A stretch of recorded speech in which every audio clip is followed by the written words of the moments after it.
Hi guys, welcome back to my YouTube channel. Today I'm at the ACS 2023. That is actually basically about Africa Climate Summit, and I'm basically going through what was going down during the week, and I'm about just to check what is happening before I learn 2-3 things, guys. As you know, this year's summit is basically majored on specifically to do with sustainability of the climate change in Africa and world at large, and finances.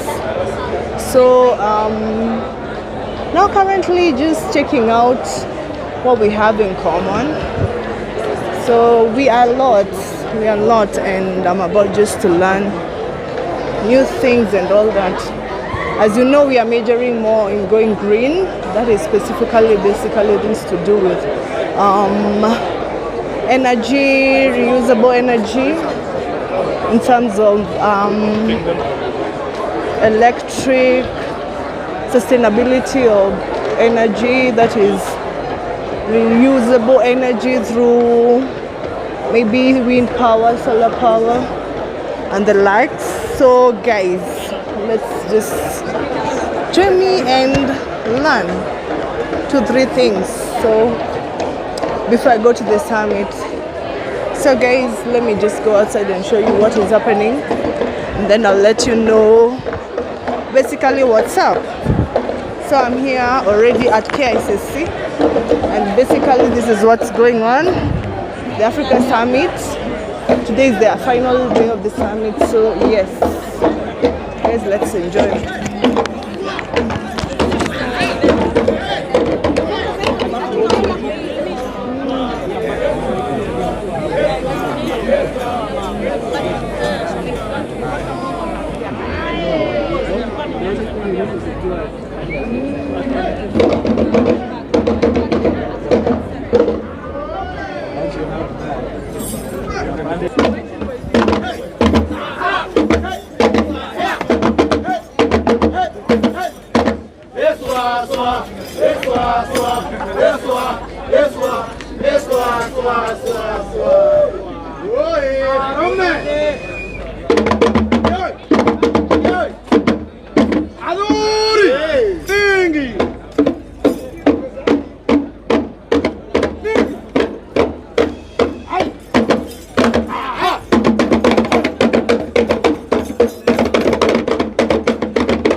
Alafu nitakuja kununua baadaye.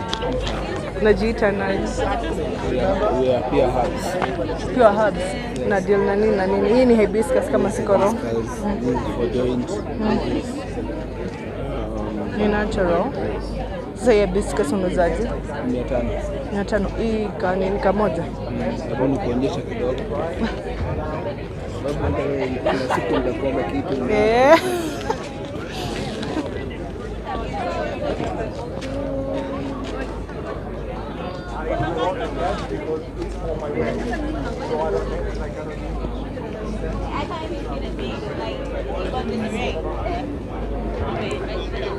Guys, you can come and even have some nice natural drinks here that can help even women in herbs and all that. So much you can get from this Africa Climate Summit session. Ai, bisco, no. Dani? Guys, even the people who like having like issues in the bed matters, is black marker. This helps in libido, as you can see. You can come and have some. It's only 2,000 shillings. 2,000? American dollar.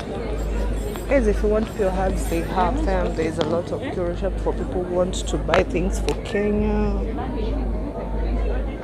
The artwork.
Karibu. How much is this? That one goes for 5,500 Kenya shillings. Yeah, that particular one. This particular one, right?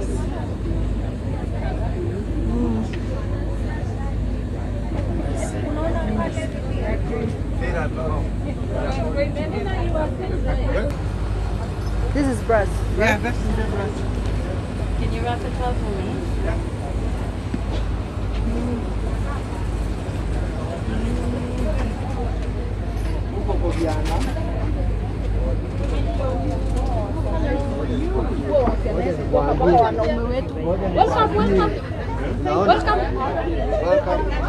African art, guys, it's a lot. Look at these pieces. How much is this?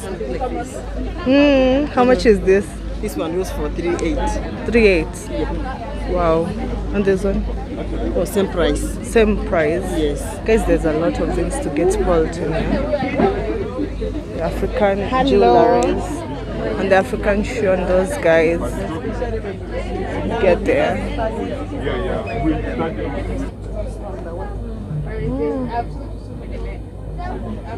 That's yours. Yeah, this is hi. Welcome, Ankara. How much is it? Which one? Ankara, I mean these shondos. Shoulders, ask us. How much are the shoulders? Shondos are how much? Inategemea which size. Hii size ndogo ni The small ones, there are ones for 8,000 and there are others for 7. 7. Yeah. And they are big. Yeah, please. Hold it. You don't have another one. There's one there. Which one? West matter from the color. Yes. poor. It's a good product. How much? The box is 4,500. Kona pieces ngapi? Kuna pieces 12. Guys, there is even actually detoxifiers in this place. You can come and just get yourself. How much is it? 4,500. 4,500. So we're spoiled of choices in ACS. Thank you, sir. Karibu sana. You can get our contact maybe. You can get our contact maybe. I will.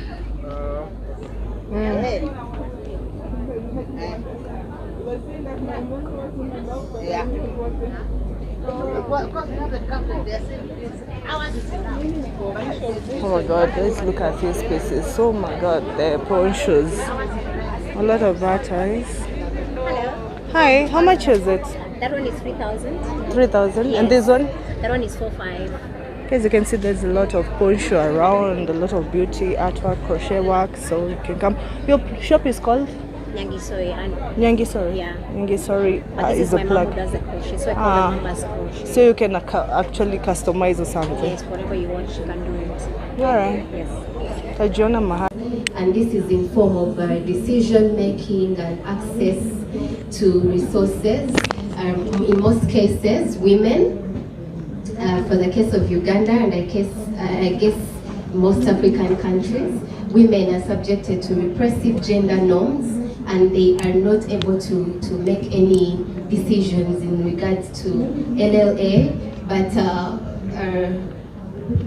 but are also at the steering wheel of implementing such. When they are included, then we are sure that we are going to achieve some success. So this is also another challenge that is really key. Institutional capacity, most of the local governments and sub-counties in Uganda and I guess other countries do not have the capacity to support LLA, and of course that links also to the fact of limited resources. We also have a challenge of designing solutions as actors or as NGOs, as implementers without inclusive planning, and this is in terms of community involvement. Most times we plan as us without putting into consideration the perspectives of the communities that we are planning for. So we may present a solution that we think is effective, but to the other community members, to the key community members, this is actually not a solution. Jumping onto what is unique in LLA, I think community involvement is at the center of all of it, right from making sure that decision making is devolved right to the lowest level of the community stakeholders, but also making them very involved in the planning processes, in the assessments that we do, for example, to challenge those repressive gender norms. We need to do. In the first place, I need to say that the local led adaptation, basically we have about 8 principles that we look at. And one of those principles talks about us to be able to address issues of structural inequalities that women and girls face, issues that the youth, the people with disabilities face. And to address that, we really need to embrace the concept of leaving no one behind by incorporating the gender equality, social inclusion, transformative approaches that most importantly encourage local and vulnerable communities to take leadership role in the decision making around adaptation initiatives. It also encourages the local vulnerable communities to be able to meaningfully participate in all interventions that affect them. And talking about scaling up, I think the best practice, what needs to be done first is to ensure that we have a proper gender equality and social inclusion strategy. So some of the elements that will support that is that as practitioners, we need to ensure we do an understanding of what are the barriers and how do we deal with those barriers that affect the women, girls, and other vulnerable and marginalized groups. So we need to do a participatory gender equality and social inclusion analysis that will help us develop some actions that will address the barriers that we have. At the same time, we need also to understand that climate change affects people, the marginalized people differently. So the way women and girls will be affected, the way the youth or people with disabilities are affected, they are different. And we need to deal with that by first understanding what is it that affects them and how are they affected. So we need also to do the participatory climate and vulnerability capacity assessment to understand that and be able to understand the capacities on how the local communities can develop the solutions to address some of those challenges.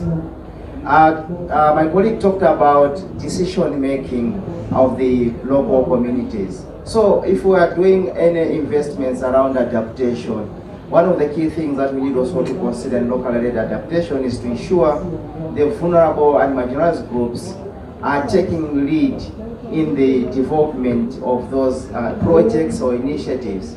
So use of the locally decentralized structures. For example, in Malawi, we have the village level action plan where the different committees on the ground are involved. We need to ensure decision making in that process involves the women, the youth, people with disabilities that are taking part so that their needs are really addressed. And also one other aspect that we can look at is ensuring that the financing that we are providing to the appetite is there, the opportunity is there, and therefore counties can actually go towards this green market to access finance for infrastructure development, provided that the underlying cost has environmental benefits that are geared towards mitigating the impact of climate change or adapting to the challenges of climate change. So I would like to take you to the next slide, which now focuses on the sectors, the eligible sectors.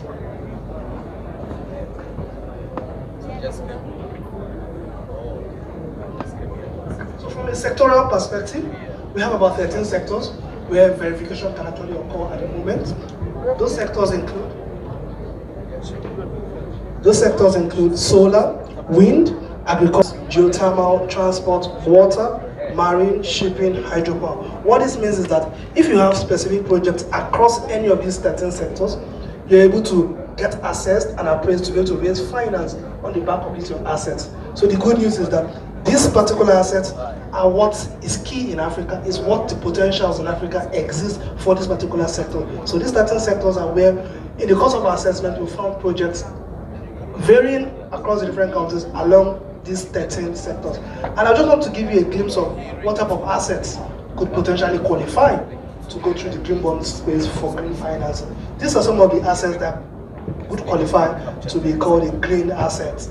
We have our hydropower, we have our electric cars, our offshore wind farms, our office buildings, our greenhouse gases, our solar farms, obviously, water treatment plants, our recycling plants, turning waste into energy, our forestry, our grids, our homes, our railways. The list is endless in terms of opportunities from an asset standpoint. So the big question is, where are we? How can we leverage on this existing framework, existing financing that's available to actually meet our infrastructural needs? So I want to take us through the key findings across the 10 counties we visited. These are the 10 counties we did for the first section of our assessment.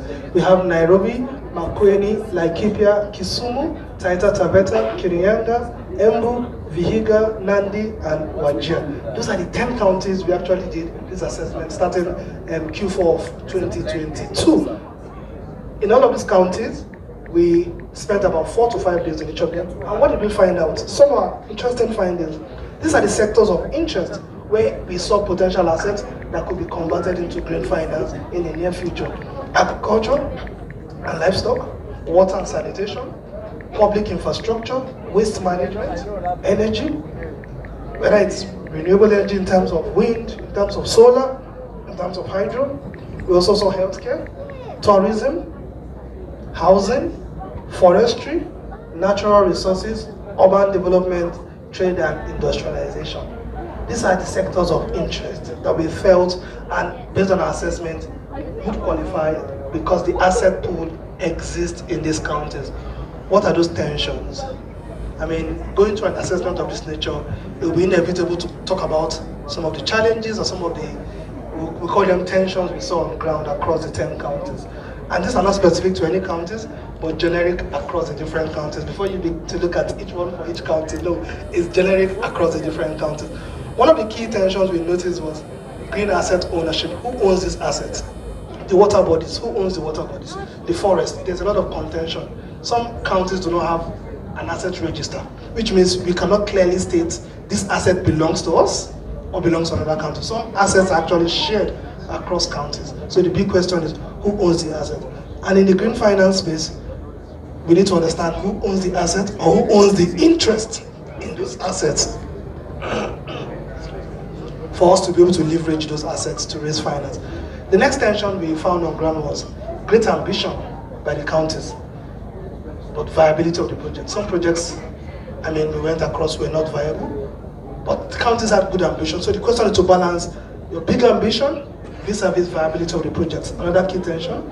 Then the next was the county's financial statements. There's delay in release of the financial statements at the counties. Aside delays, most of the reports are usually qualified by the Auditor General of Kenya, which means the reliance we can place on those numbers becomes a key question. And that's one of the tensions we realized on ground. Yet again, fiscal challenges, both at the county level and at the national level. The issues of concern, which we think we need to find very creative financial structures around all of this to be able to get to market. The next is the financial reporting framework. Currently, we still use the cash accounting framework, which only policy. Also, I think elevating our climate change, because in Namibia, climate change is just a unit within the Ministry of Environment, headed by Deputy Director, consisting of 3 personnel from our country. So it's also a capacity issue within the coordinating ministry also to ensure that they are able to coordinate the adaptation process. We need a huge transformation in the climate change sector. Yes. There's a pity that only 1 person or 3% in the climate change unit. Yeah. Anyway, let's move on. Back to Joseph. Do you want to add? Okay, go ahead. Thank you. I want to add what you said. I think like most African countries that what is not really representative of what is going on. The local community, with the local community, we have a language issue. We have to meet them. They have to explain in their own language how they feel or they deal every day with the climate change. And also, I think the finance is not flexible enough to address all the needs sectors. So I think we have to develop local expertise on that. The issue of climate finance is the issue has been discussed since we've been here for the last 3 days. So let's keep on, talking. No talking actions. We want to go action now. Let's move on to Joseph again. What about the monitoring, evaluation, and the learning process that are particularly important for tracking progress in relation to adaptation? How can this process support the effective implementation of NAP in Africa? That before monitoring, you have to identify what you want to monitor. So at the beginning, the assessment is important. It it's very important for a country to assess where knowledge are missing, where are gaps. If you don't have a picture of that, then it couldn't work. But it's important that if I was president, but it's a moment of course, maybe I must think about that. If I was one of the presidents, I would require to every minister, before going to court, 6 months before, we have to make an assessment.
That is already in terms of the baseline there with their strategy. But beyond that, they all have the legislation which is required. Beyond that, we have already established coding, tracking, reporting, and verification of climate finance. We track climate finance. You bear as a witness. We are the first country with our climate finance landscape reporting 2022, and now we are doing another one. All those combined together means we are more ready today than in Cape Town with their water. It was as a result of the program. But now look, it's not only that. You talked about debt swap. We are now at another level where now we are swapping our debt for climate action. And we are already at a position where we have already started negotiating bilaterally with our donors. And we have already secured about 60 million euros for the next 5 years. All these are going to the county. The final thing here is that the counties themselves have now to take the responsibility. The national government has done, we have done our part. The county government must now wake up and do their part. No time for polypoloid employment. This is technical, this requires high-level understanding of the science of the green bond. It is not just a vanilla bond. It is different. It's not just money. Get it? It has to be paid. So if you misuse it, maneno ni ngapi? Matatu. Maneno ni ngapi? Matatu. Na ya ine, you just commit suicide. You will not wait to take you anywhere because there is no reason to do wrong in this thing. And the money must be joke. We are ready to get it, but I'm happy that with the IMF and the development efforts here, the back is on your own. Use it well, strengthen those capacity. But the good thing also, under the blocker program, counties have also contributed 3 billion equivalent Kenya cedis from their development fund. And that is from the National Treasury, equivalent to $75 million over the same period. It means they are committed also to contribute, and that is also the areas that way. For the markets, Capital Markets Authority, Nairobi Securities, those are our national treasury institutions.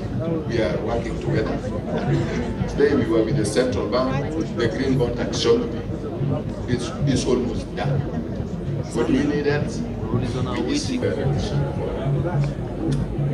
something nice, I will not say because people can copy. So, ladies and gentlemen, we are at a better state, and I was just reading what is going on in Sierra Leone. Tanzanians are here. We are going to Africa. Thank you. Thank you so much, Peter.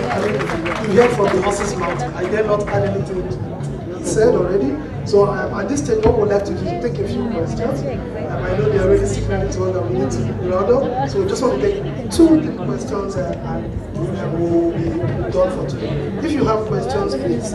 Consortium, FSD Kenya, and Nairobi Securities Exchange, the Capital Markets Authority, and the National Treasury.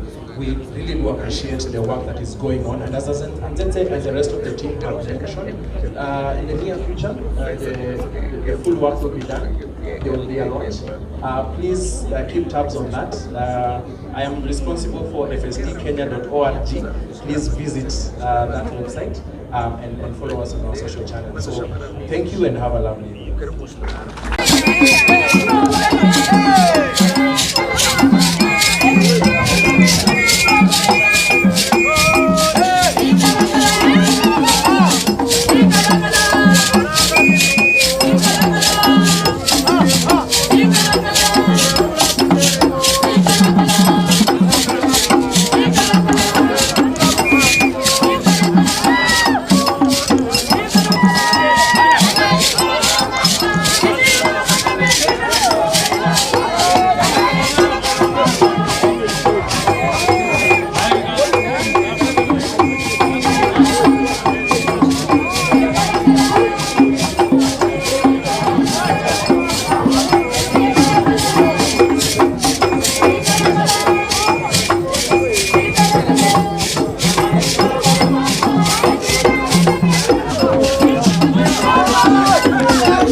Woo!